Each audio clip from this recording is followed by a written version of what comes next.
Thing. Donc, bonjour à toutes et à tous, nous allons commencer. Ceci est un panel silencieux, donc mettez vos écouteurs, parce que si vous ne mettez pas les écouteurs, vous n'entendrez rien.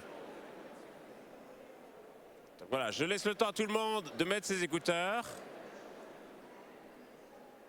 I'm leaving a bit of time so that everyone can put their headphones on.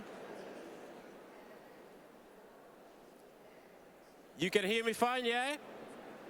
Perfect, lovely.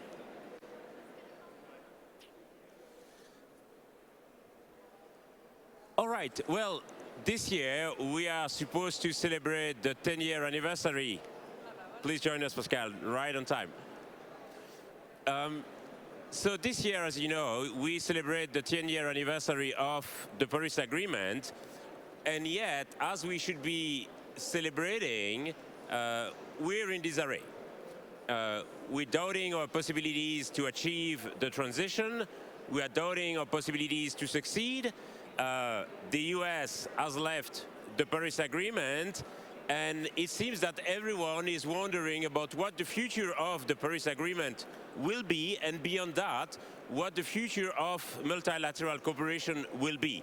And clearly, the world is right now in a very different state than it was 10 years ago. And the spirit of multilateralism, the spirit of cooperation that brought us the Paris Agreement is now clearly in tatters. There are conflicts raging all over the world, in Gaza, in Ukraine, maybe tomorrow between India and Pakistan. You might have seen the very tense situation between the two countries in the past few hours. And therefore, the question is, how can we cooperate and how can we address global issues in a world that is so fragmented? And this is a question we're going to try and address this morning with our panelists. First, Brune Poisson. Brune is the former Secretary of State for the Ecology. She is also the mother of the law on circular economy. Then she became the Chief Sustainability Officer of Accor, a major hotel brand, which she left just a few weeks ago. To her right is Paul Watkinson. Paul, you've been the chief negotiator of France for many, many years at the COP. You were one of the lead negotiators for the Paris Agreement, so it is very special to have you here with us. Today, you were also more recently a key advisor to the presidency of COP28 in Dubai. And then to my left, Pascal Canfin. Pascal, you're a member of the European Parliament. You were the president of the Environmental Committee of the Parliament during the birth of the Green Deal, and obviously the Green Deal is another key piece of legislation which is, I wouldn't say in jeopardy, but which is being questioned and challenged by many voices today. And therefore, with you, we shall also reflect on what the EU should do in that global context, how the EU can or should lead the way towards a more integrated cooperation, or maybe there are other ways.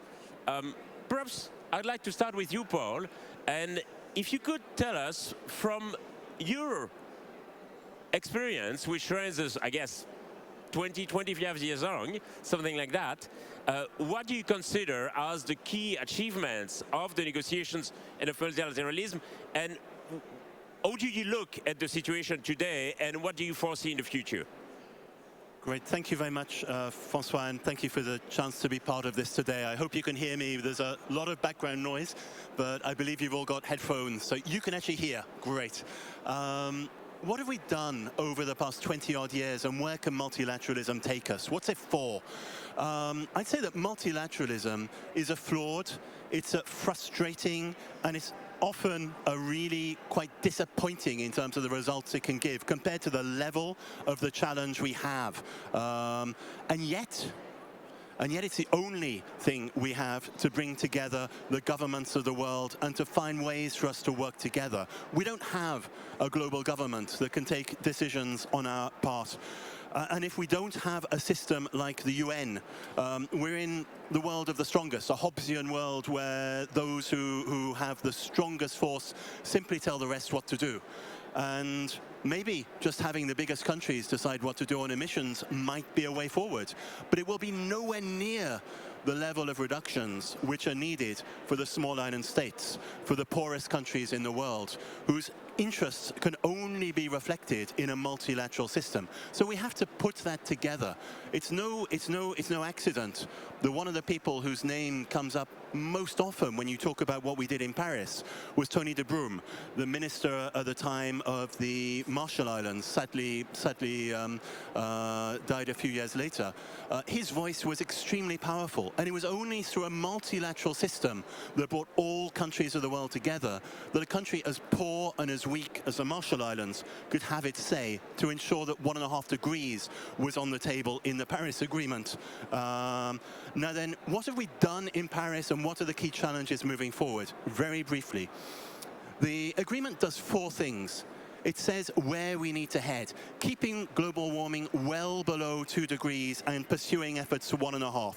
We're not on track. We know we're not on track. You don't meet a target just by setting it, but you test your action. You go back regularly to see how we strengthen our movement. But we set targets and we strengthen those targets in Dubai by saying we need to triple renewable energy by the end of the decade, double energy efficiency, and of course transition away from fossil fuels. So we've been adding to those and giving a sense of direction. Changing investment flows is also part of that, aligning them with our targets. But it's setting a bottom-up system where countries can set their own policies. Politically, that was the only way we could get everyone on board in Paris. And a universal agreement was absolutely essential. If you don't have everyone in the world around, then you cannot move forward. Now, we're about to lose we are losing one of the biggest players in the US. That's really unfortunate, but the rest of the world has to stay united. And that universality is at the heart of Paris and keeping everyone on board through their actions. But on their own, again, those actions are not going to be enough. So the Paris Agreement has 2 other elements. The first is a series of top-down rules, transparency, reporting, review, and a regular stocktake every 5 years. On their own, they don't make things better, but they make clear you can't just greenwash. You have to have strong information. There's a series of reports now, over 100 reports from countries around the world which have been received on what their emissions are, what their actions are, and those are going to be reviewed now over the next year. There's a lot of information coming from there we're going to have to find ways of using to strengthen action, but that gives credibility to this. It doesn't make it stronger in itself, but it's a basis for doing so. And the final point is around cooperation and collaboration. And I think this is central to the idea of the Paris Agreement. Pascal was, when he was minister, was part of the preparation, and we talked a lot about the action agenda for solutions. It was something which was added on by the French presidency in 2015, a place for governments to work together, international organizations, but also the private sector, cities, civil society, and that ability to have this much wider mobilization. And this event is a great example of that wider mobilization of delivery and action. So as we look forward, we're in a stormy weather. It's turbulent. We're facing a government which is tearing up the rules. I was just reading this morning that the US Secretary of State has decided to abolish the Office of Climate Change in the State Department, which ran international negotiations. They're tough negotiators. They were really difficult people to deal with because they were professionals. They knew what they were doing. And when you're in a multilateral process, you need people like that around the table. I'm worried they may send ideologues who are just there to break things. But we need to move forward on 2 areas. One is strengthening the action that is coming through. There's parties are expected to send nationally determined contributions this year. There was a meeting a couple of days ago held by Guterres, the Secretary General of the UN, and Lula, the President of Brazil, who are hosting COP30 at the end of this year, with China and many others making clear they will have new nationally determined contributions on the table this year. The level of those needs to be strengthened, and we need pressure to maintain that strengthening, but it's an upward pressure. And the other is to take forward this area of collaboration. on implementation and to turn the COP much more into an implementation forum. We've developed the rules, we've developed the framework. It's now about working between countries, with the other actors, transforming the multilateral financial system with the banks and others around the table, and that is the challenge for implementation as we move forward. It's helping countries to overcome the barriers to action. If some don't want to be part of this and want to try and break it, the rest of us have to move forward. So our biggest challenge is keeping that united front in the next year. And for the moment, there's a strong message coming forward that we can do. Let's imagine, Paul, for a moment, that you'd be an advisor to the presidency of COP30, which is due to take place later this year in Brazil. What would be your key recommendation for COP30 to bring everyone together and to keep that momentum going? I mean, obviously, all I can do is give my view on this, but I would certainly argue that first, they have an opportunity to bring heads of state, heads of government together, and they will do so before the COP. That's a really key place for getting strong political commitment at the highest level. Use it. It's not enough just to have statements. They have to be transformed into action. And I think that's the second side. It's using the COP. Yes, there will be negotiations on adaptation, just transition, key areas for work in the future which need to move forward as well as mitigation. But it's that collaboration you can build around the COP.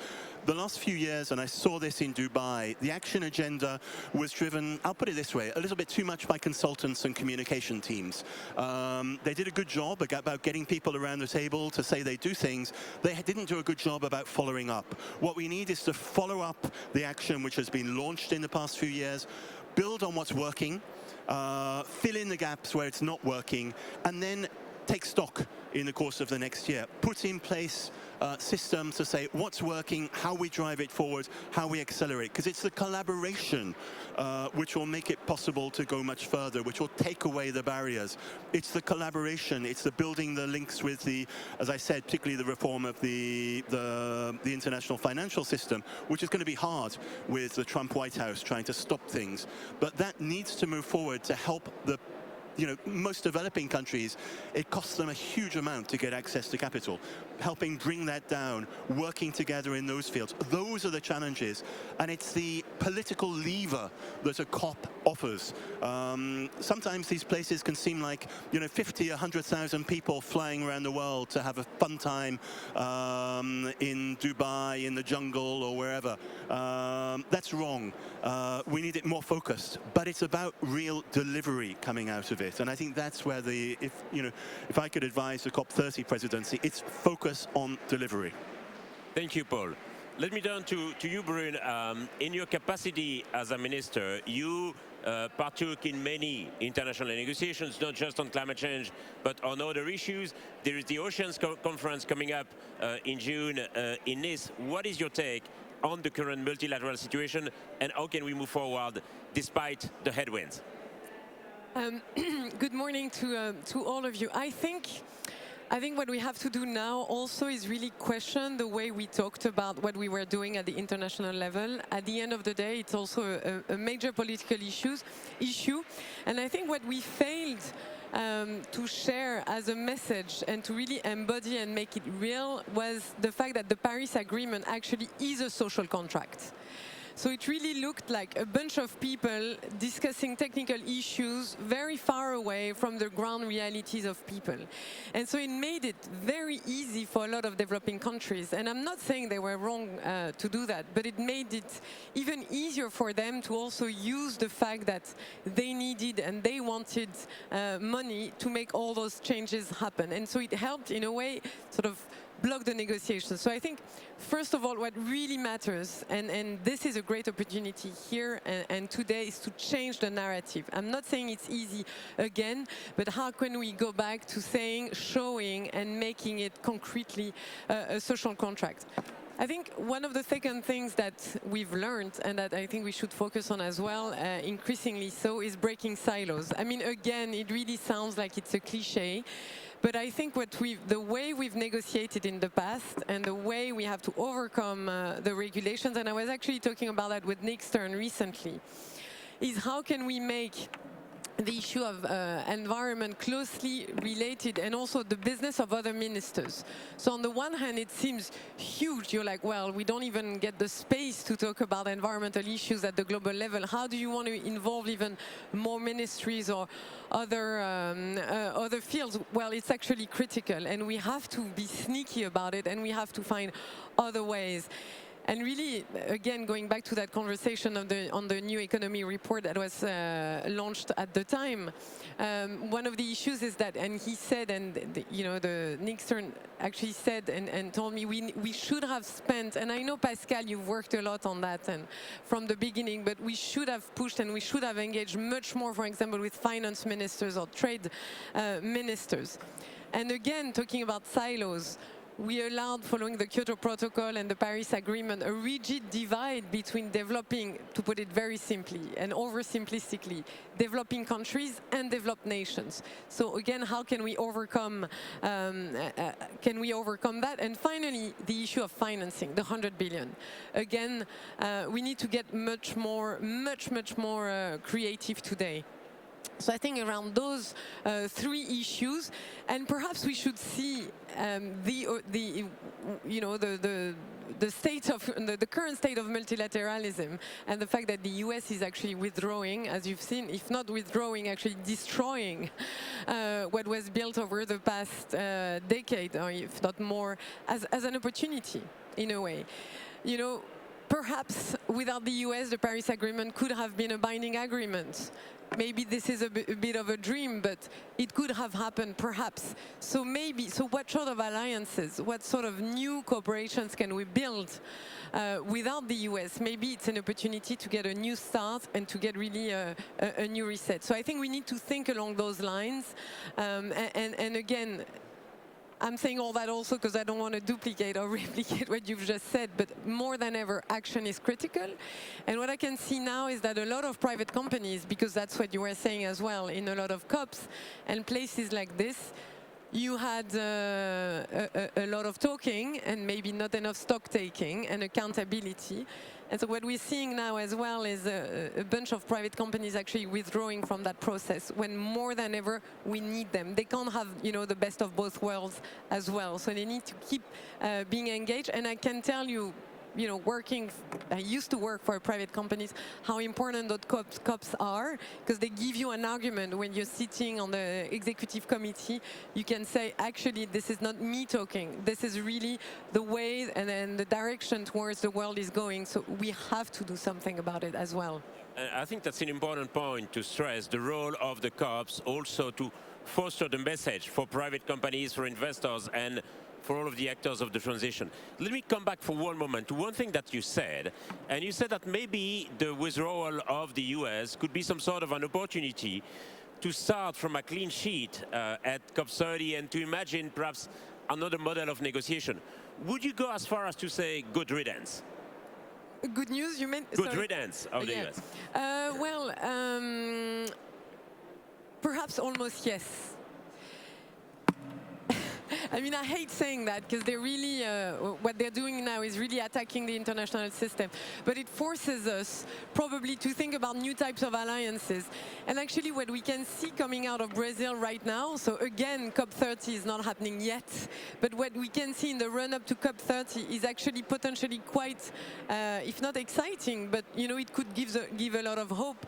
We need other countries to get in the way, basically, of that sort of dual relationship between China on the one hand and the US on the other, which were, again, critical. Thanks to them, we managed to get the Paris Agreement and the work of France and a lot of others. But I think, yes, we have to see it as an opportunity, again. And I think the fact that what's going on at the international level is also an opportunity to change the narrative at the national level and even at the local level. More than ever, it's about really, at the end of the day, we have to cut the crap. And there was a lot of it, sorry for being so blunt, and there was a lot of it going on in those arenas and those forums, and go back to the basics and find new ways of working together, reinventing. And perhaps finally, this is our first step into the 21st century. Alrighty. Pascal, you have a dual role in this panel because you were a minister in France, the Minister for International Cooperation at the time of COP21. Then you became one of the lead architects of the Green Deal. What is now the state of play regarding the Green Deal, and which role do you see for Europe in that fragmented world? Yeah, thank you. Good morning to all. I would start maybe with a few good news, because sometimes we talk ourselves a lot about potential bad news and we forget to showcase the good news we have. That is true. If you want an earphone, Paul, this is for you. I was in the exact same situation minutes ago. First, let's start with the US. I mean, it's not all the US having withdrawn from the from the Paris Agreement. We have a coalition within the US called America is All In, gathering thousands of economic players, investment funds, pension funds, states like California. Just don't forget that California itself, just in itself, it's the 8th economic power in the world.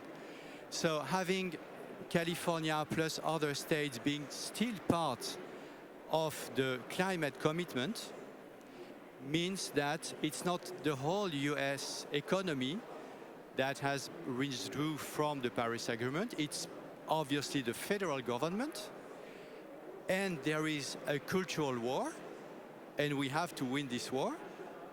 But still on the ground in the US, the reality is much more complex, much more dual, I would say, than the one we could have from the media report on, okay, all the US are out. Second, China. Don't forget that China will peak its emissions this year. The commitment taken by China was to peak its total emissions in 2030. So they are 5 years earlier on their planning and on the international commitment, which is, from the climate perspective, probably the best good news we can have, because this is by far the major emitter in the world. The fact that they are 5 years early of their planning and their commitment to reduce emissions is the single best good news we can have from the climate action. Probably more than half of you was not even aware that they are 5 years ahead of their planning. So it's important that we keep on just not inventing good news, but just at least sharing the good news we have. Otherwise, we are self-depressing ourselves, our own agenda. So, and the fact that very likely they will take a commitment in Brazil, also because it's a geopolitical element between Brazil and China China wants to make the Brazilian COP a success, even more because the US are not there. So that's why I team up with Brun, saying that we should make this as an opportunity. As a matter of fact, the federal US government is out. Okay, it's not the whole country first, not the whole economy, and by the way, let's make the most of it. Let's make the most of it, starting with China, with Brazil, with India and others. So the fact that China not only will peak its emissions and will start now decreasing its emissions, it's again in itself by far a very, very good news, and we should build on this. The last good news, I'm talking about things happening a couple of weeks ago. So the recent good news. We have a sectorial agreement within the Maritime Organization, International Maritime Organization, for the first time to have a global commitment to reduce emissions of shipping. Okay, NGOs are saying it's not enough. Yes, it's not enough. But imagine having today, when we struggle so much with multilateralism agreement, having a sectorial agreement, starting with China, because when you look at the shipping companies, most of them are from the global south, starting with China. Being able to agree on a global binding trajectory to reduce carbon emissions is in itself a big success. And if it starts working, if it starts delivering, then I have no doubt that it will develop further. So it's something that we were after for years, this sectorial maritime organization agreement, for years. And it happened even without the US. And I must say, maybe because the US were not there and because China committed to that kind of initiative to showcase the fact that they are part of the multilateralism agreement. So let's make the most of it. Second element, we are now in a new phase. 10 years ago with the Paris Agreement, the key element was to agree on some sort of agreement on the trajectories, on the level playing field, and on the cooperation for the standard setting exercise. That's the core of, we are not going to enter into the technicalities of the Paris Agreement, but it's what we call the NDC, that we all have to submit our national trajectories at the same time, being compared, being robust, being transparent, and so on and so on. Now, it's less the time for new international negotiation. It's more the time for implementation. And that's where it's the key political issue of where do we cooperate and where do we compete? Because there are two ways to get the results. Either we say, okay, we cooperate and we get the result together, or the winner will win. But then the competition is there. And actually, what we have been seeing since the Paris Agreement, which was not the case 10 years ago, is that we are entering a new, real, global competition for green technologies. The obvious, absolute sector is the car sector. Look at the Shanghai Auto Fair today. I mean, what the Chinese are putting on the market, not on PowerPoint, on the market, to be frank, is, again, probably one of the single massive good news for climate, because it brings affordable, very affordable, with long-range electric cars, including for Africa. I mean, I was even surprised myself by the fact that they are starting operating electric mobility in Africa, where you could say, well, the last place where we look at there, because there is a problem to access electricity, will be Africa. It's not the case anymore. But of course, now if you take the second angle, which is competition, it's probably the most scary news for us.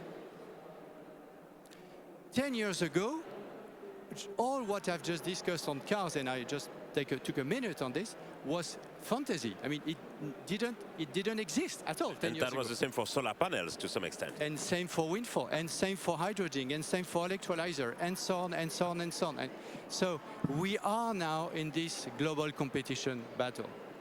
Is it good news? Is it bad news? I would say the jury is open. I consider that it is more good news than bad news. But then it means that we need to react. And that's where the Green Deal is a key element. Because otherwise, and maybe you have this figure in mind, for the last 2 decades, the EU was the global leader in terms of green patents, so licenses. Okay? So we were leading the innovative road. It's not the case anymore. The country having the lead in terms of green patents is China. And that's exactly why they are picking 5 years earlier. I mean, it's not by chance. It's not, no, it's not because somebody wrote it in the communist doctrine. It's just because they delivered on the technologies for real. For real. So now we need to react. We need to react, and that's why the Green Deal is, to my view, not only a climate piece and a climate agenda, but also a very strong sovereign agenda and competitive agenda. And that's where we connect the climate angle, the sovereign angle, and the industrial angle or competitive angle, that we manage to find the political majorities to keep on moving forward, even with this backlash we are all feeling. So that's why the triangle, which is the key for me, is sovereignty, competitiveness, climate, and navigating around these 3 elements. I think I'm still optimistic. If I look at the climate angle now, regarding the competitiveness and the sovereign angle, I can tell you that it will be a very, very difficult struggle. But either we lose, and we lose the technologies, and we lose the jobs, or we start reinvesting. So that's why we have developed a lot of new European policies in terms of financing, also in terms of tariffs, but not the Trump way. Trump way is to make tariffs the economy-wide, which, to be frank, does not make at all any sense because you will not relocate overnight the whole production in the US. So that's why there will be more inflation. That's why Tesla is starting saying, well, come on, I need to negotiate with China the access to rare earth because otherwise I just lose my capacity to produce. So that will be a nightmare for the US. So that's why at the end of the day, my gut feeling is that Trump is much weaker than what we think. The risk is that when you are weak and you are crazy, in that you are doing crazy things even more. That's the problem. So the problem to me is not that he's strong, is that he's weak. And the fact that for us, we need to, as Europeans, we need to make sure that rule of law, stability, depolarization is the heart of our model.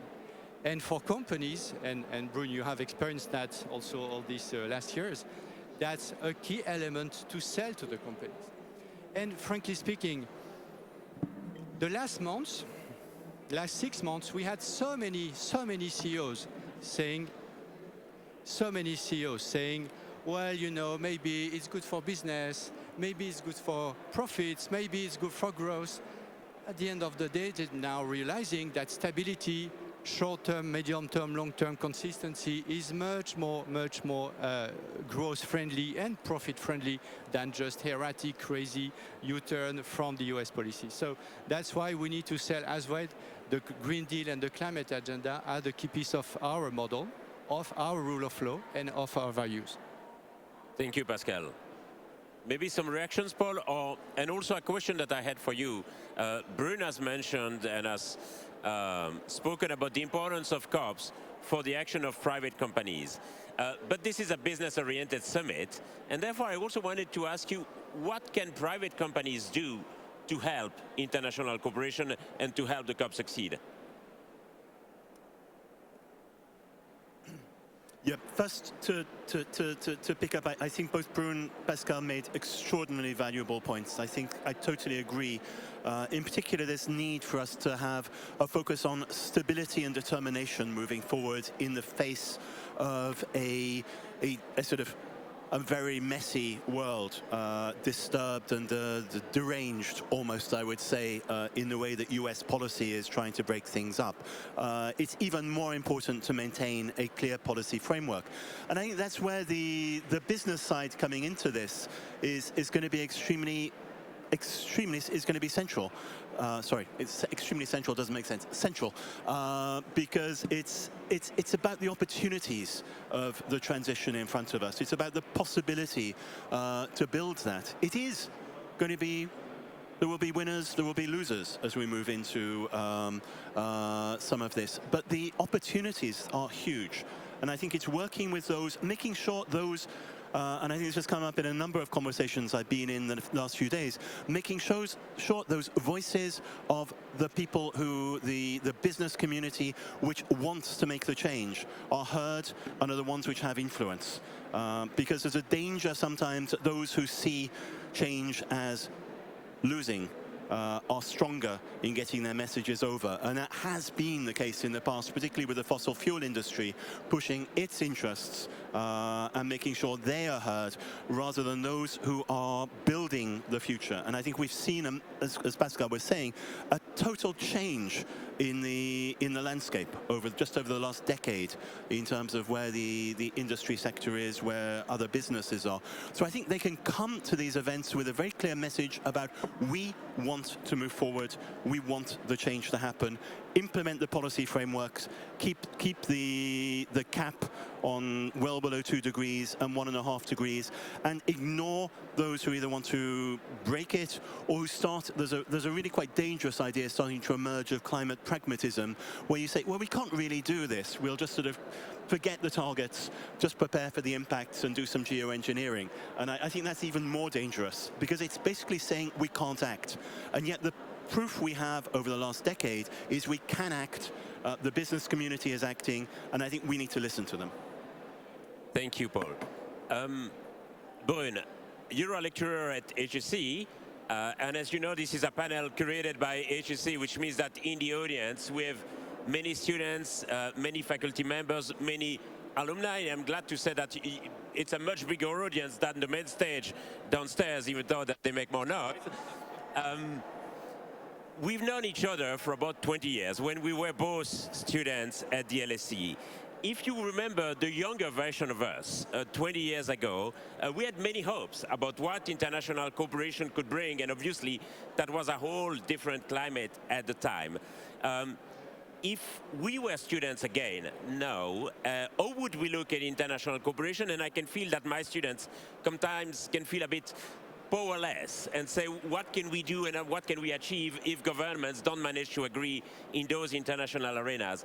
How can we overcome this?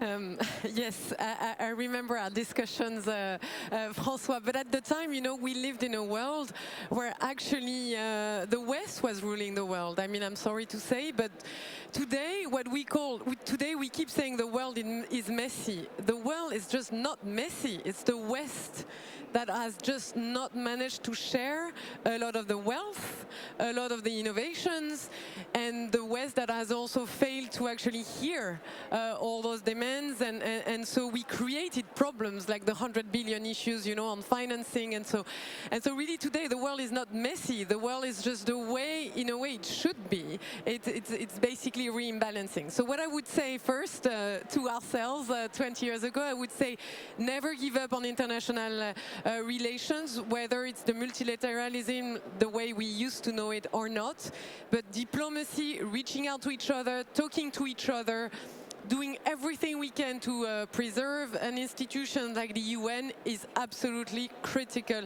and vital. So I would say to us, don't give up, but push for innovations. It's a shame that we have hundreds of billions that are, or at least dozens of billions that are on the table at the World Bank, and it never gets delivered on the ground. How is that how have we built organizations that work so badly? So badly. So I would say to us, go and work on really the governance of those organizations. The second thing I would say, go and work for private companies, but just, you know, don't listen to people within private companies who tell you we need to be pragmatic. We need to look at the real world. Well, you create the real world. And that's what I think is a major issue in private companies, is that we tend to say, we are the pragmatic ones. We do business, we do serious things. Well, actually, business doesn't happen out of a vacuum, you know. You, as a private company, shape the world that you want to see. And so I would say go work for those private companies, but don't believe in that, you know, let's be pragmatic. Just create the products, create the services that the world actually needs. And it's not being naive, again, it's just being really good and better than the competition. That's it, it's all about performance. So that's what I would say to us. And the last thing, obviously, I would say also fight for funding for civil society organizations. I think we really undermine their role, and I think, I mean, at least seen from my windows at the time when I was in government, I can say that without a lot of NGOs, and I have thousands that come to my mind, a lot less would have happened. Because they keep a lot of people accountable. They keep a lot of private companies accountable. So I think now what we need to create really is a world that is actually more equal, that doesn't only work on the Western terms, and a world where a lot more people, organizations are being kept accountable. And the good news is that with the US slightly withdrawing, if not tremendously withdrawing from that system, actually I think it leaves room for that sort of things to happen and for a new system to emerge. And I think this is actually good news. Again, to conclude, just like I started, I think we are finally entering into the 21st century.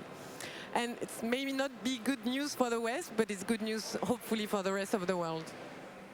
Thank you, Brune. Pascal, you also teach at HEC, which means that you also have in front of you a classroom of 20-something. When I was 21, I remember vividly the New Year's Eve of the year 2001. At midnight, we rushed to the ATM, to the cash machine, to get the first euro banknotes. And then we rushed to a store to buy some beer with the euros. And that was a fantastic and very fun memory, because for us, and we were enthusiastic about banknotes, and that was the next big project of the HAC thing, being enthusiastic about banknotes. What is, according to you, the next big project of the EU that could make 20-something dream about? Is it the Green Deal? Is it something else? Well, that's a very difficult question, of course. But I would say, and I discussed this issue a couple of minutes ago with the chairwoman of the WWF, and so I cannot agree more with what you said about civil society organization, of course, where actually we have two things where we can lose control as human beings. The first one is AI. The second one is uncontrolled climate change. Climate change is there. I mean, that's a fact. But it's not the same story if we are at 1.5, at 2, at 2.5, at 3, at 4, at 5. Absolutely not the same story. So, and we can have, just the foundations of our collective way of life being totally scrapped by an uncontrolled climate change, as it could be the same for uncontrolled AI. And it is not a surprise that the tech oligarch and the Trump core system is fighting both at the same time. Because precisely in Europe, we have the Green Deal for the climate stake, and we have AI, we have DSA for the control of big tech companies. And I would put these two challenges not in competition, because we need to take the control of both, meaning decarbonize our economy to avoid climate catastrophes, and we need to take the control of AI potential, just the AI taking the control of our societies. That's, if I do it at a very high level, that are the two main challenges for our century. And it's not by chance that the IPCC had the Nobel Prize of Peace. IPCC didn't get the Nobel Prize of Chemistry or Physics or flowers. Okay? Or literature, for that matter. Or literature. That would have been very, very unlikely. But they got the Nobel Prize of Peace, because we know that we will not have a peaceful world, and a rebalanced world, by the way, but a peaceful world, without a controlled climate change. So at the heart of that, at the heart of our fight, there is this reality, and that's why it's worth standing up. Even if you are 20, you are at HEC, you want to change the world, you are passionate about banknotes, but you can really deliver the change we need. Thank you, Pascal. Well, it's now time for questions and time to open the panel to the audience. So how does that work with the headphones? I guess that you should have a microphone if you want to ask questions, and I should put some headphones. Does everyone have headphones? No, if someone could bring me headphones, that would be nice as well. But no, maybe.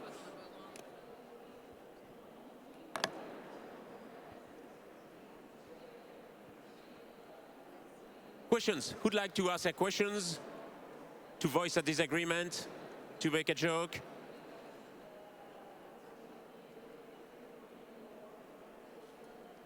Oh, come on, no one really? Yes, over there, madam. You should get a mic. Yes.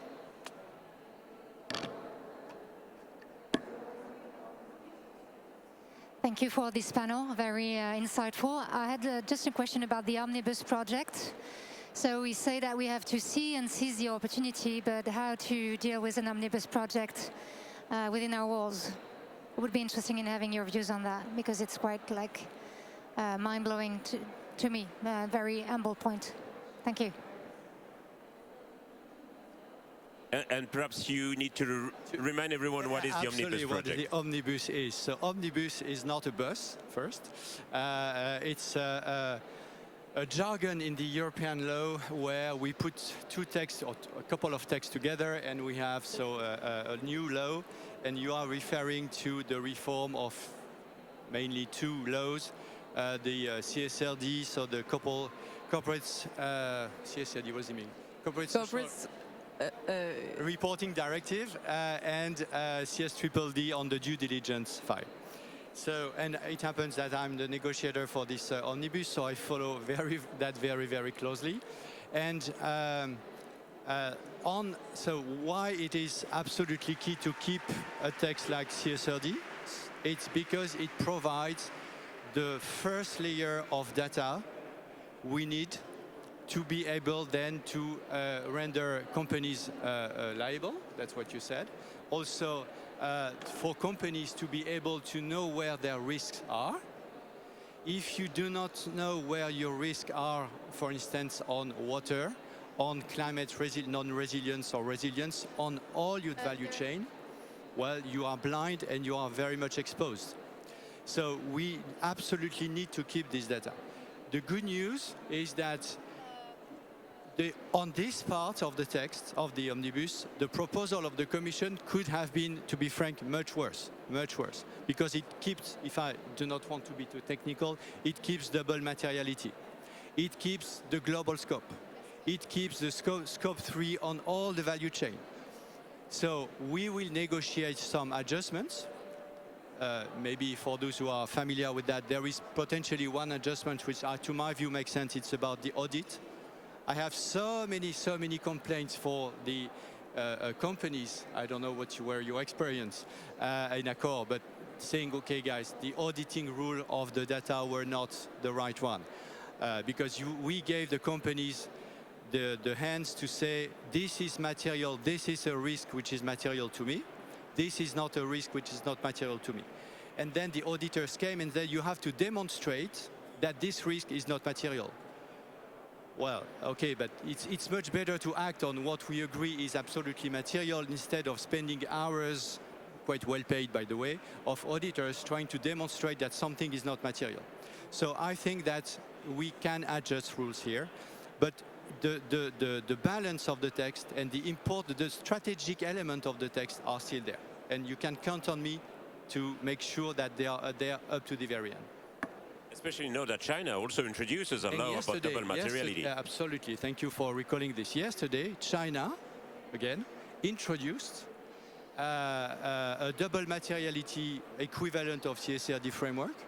So that would be, again, a signal that we lose our leadership and we give it to China, which is, of course, what we don't want. And another element for those who are, again, familiar with CSRD, an argument I heard last week in London, very interesting, coming from Deloitte.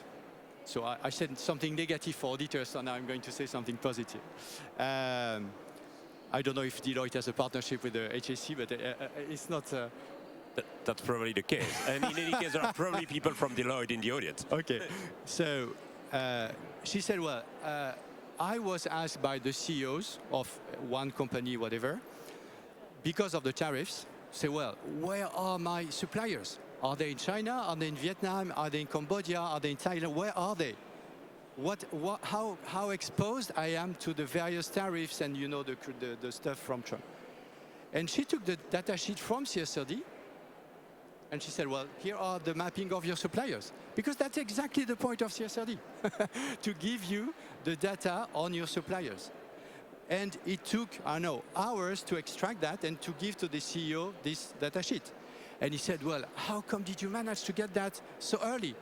Because of CSRD, thanks to CSRD. So for those who are working or interacting with CEOs, you could use CSRD to counter the tariffs of Trump. I mean, frankly, when we negotiated CSRD, we didn't have the the feeling that it could be be used for that. It could be used for that. So it gives you the a feeling that we need this text. And again, you can count on me to deliver up to the very end. Yeah. Oh, we have plenty of questions now. We'll start from the back, then move to the front.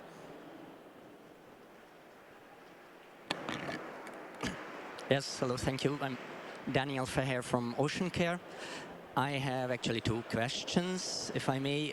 The one is you mentioned the tariff chaos of the US going on, and that will lead us, I guess, also Europe to seek new partnerships, trade partnerships.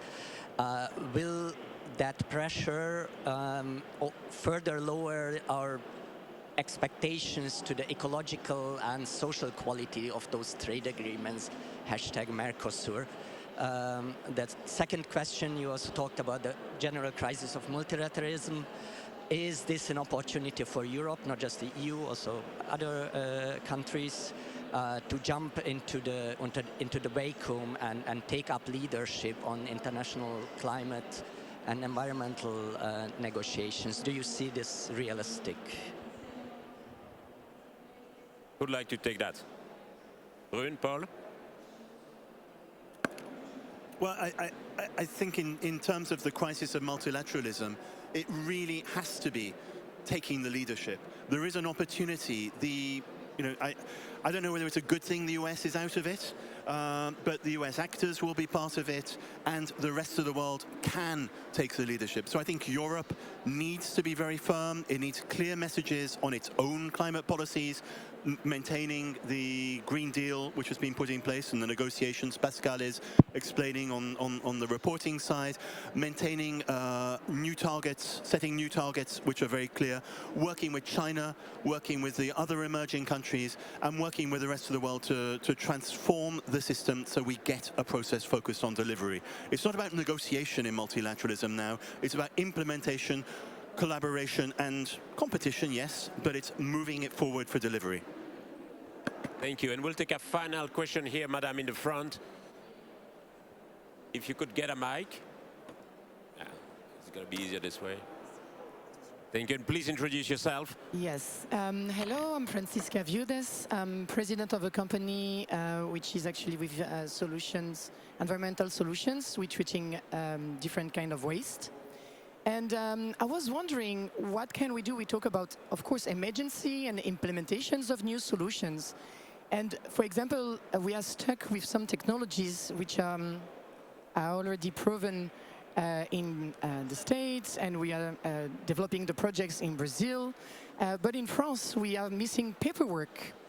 We are missing paperwork for actually permits and authorization. It's very extremely slow.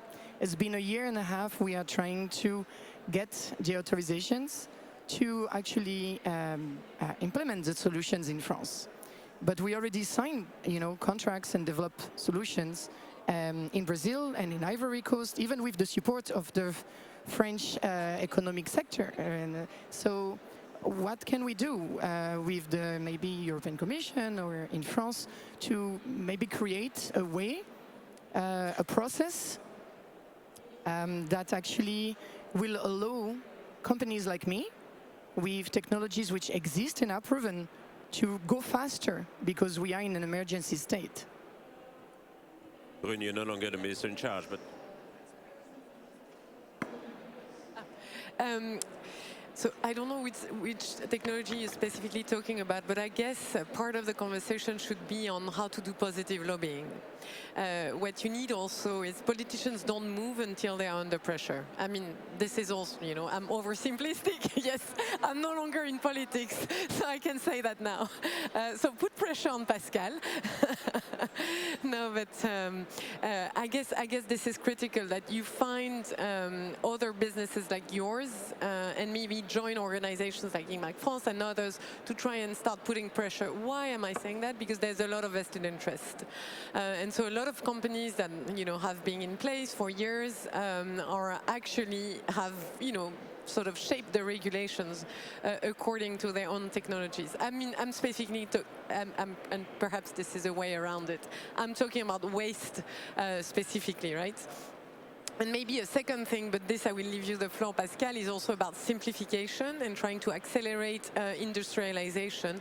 And in France, there are a number of initiatives underway from the government to do that. I don't know whether they're moving fast enough, but I know also this is part, and I think this is where we need to be careful, and it's a bit of a side discussion, but between simplification and actually lowering the ambition. And I think this is a very fine line and a very fine balance, which I think, Pascal, that's the heart of what you're working on right now.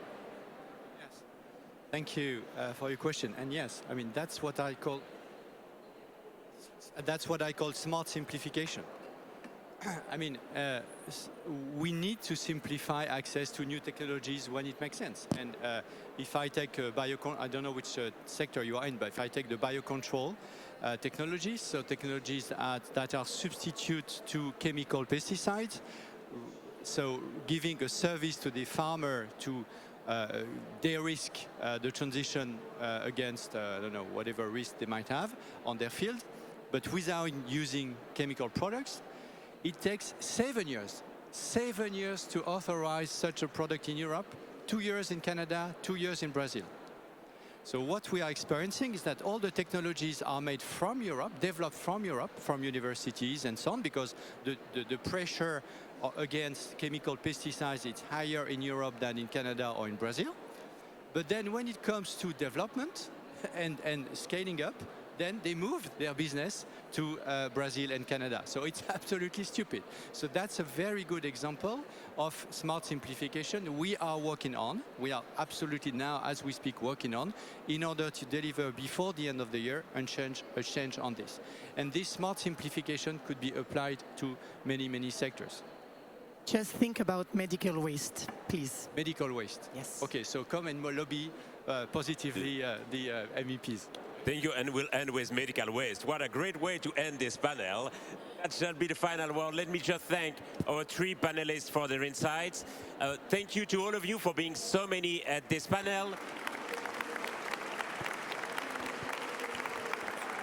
Please do stay seated, because there is another panel coming up which will show the commitment of business schools with HEC and many other business schools from around the world to show what is being done also in the way we teach and lecture students about those issues. Thank you so much.